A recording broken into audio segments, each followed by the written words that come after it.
Hello there, and as usual, I'm Aaron from Let's Stand Gamers, and welcome back to the Ultimate Spotlight. This time, we're covering all my favourite builds from 2017, so let's jump straight into it. Now, first up, we have the light cruiser CRS Centurion by PizDeck.exe, and I have to say, on a visual sort of attraction level, there's nothing more awesome than having a beautiful rounded thruster housing like this. Now, the second thing that really attracted me was the colour combination. We've got that beautiful white, blue and grey combo that creates a beautiful depth in some areas, and it's just used a lot of different unusual shapes as well as ribbon itself. And the ship itself is extremely functional both in survival and in a battle scenario. Just got some beautiful areas of detail. Now moving on, we've got the Space 1999 pad by Ravner, and this one was a little bit laggy, but it's absolutely beautiful in the level of detail inside. If you're a fan of the TV series, you are sucked straight into it, and that's exactly what you're looking for when one of these replica sort of builds. Now you've got the Eagle One on the pad and various Eagle Ones inside at different build states, and the amount of modules that it makes available to you are just breathtaking. A lot of time and effort has really gone into this build that needs to be appreciated. Now moving on ever so slightly, we've got to Old Rusty. Now there's something I really like about Old Rusty type ships that look damaged and they spent years of service. Now you guys say there's no oxidization in space, but remember, when these ships come to visit planets, they're gonna get run down, dirty and decrepit. It's just like that sort of really horrible junky type ship. But look, the detailing is still there, and it's got these really nice ribbed areas with loads of detail going in these dark sections, just making the design really pop and stand out from other designs that are a lot cleaner and don't have this dirty effect. Now moving on, we've got the Pirate Escort carrier by Bones of Steel and Jack Attack.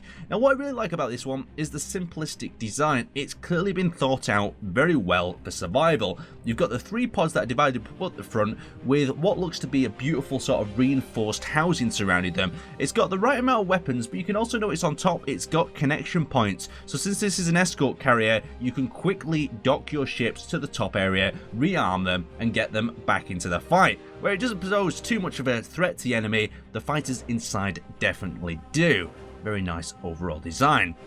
Now moving on, we've got the Scarabaeus Modular Freighter by the Walking Bread, Ahex and Rocky, I believe Rocky. Oh, I'm butchering the names already. But what I really love about this one is the skeleton-based effect. And at this time of the year, a lot of people were building different sorts of freighters, and I really like the idea of modular designs where you can drop the cargo off and continue on. Maybe you can drop your cargo off at one area, pick up some new containers. You can see the containers to the top there, and we've also got the frame there. It's a very lightly designed ship, so it's easy to repair in a survival sense, and it's not using the standard sort of angle. Both engine cells are on a diagonal axis. Very cool indeed. So next we've got the Origin 9 Colony Runner drone carrier by Dolan. What I really like about this one is it just shouts an amazing design. Look at the ribbon in the various different sections. It's a standard sort of stereotypical spaceship in my imagination. You've got the little pods on the bottom for escape, you've got the rear section where it houses the bridge and other things, and you've got this connection point in the center. It's very stereotypical of what you'd expect, and what I really like is how he's added a little bit of details by adding a few little blocks in various areas you can see all over the hull, as well as combining that two shades of grey, making for some great design. Now moving on, we've got the Kestrel Cruiser. What's quite exciting about this one, he uses something where he combines the blocks and allows you to place blocks inside each other, so you get some really unusual shapes, and the modification for this just allows you to take your building to the next level by clipping blocks through other ones. But what's even cooler about this one is I just really like how the engine bays really come to life at the rear and the detailing that goes into them the side. It is a very sleek, fast looking ship and would definitely be very cool to cruise around with if you've got that mod installed. And the colours really do pop to the eye as well.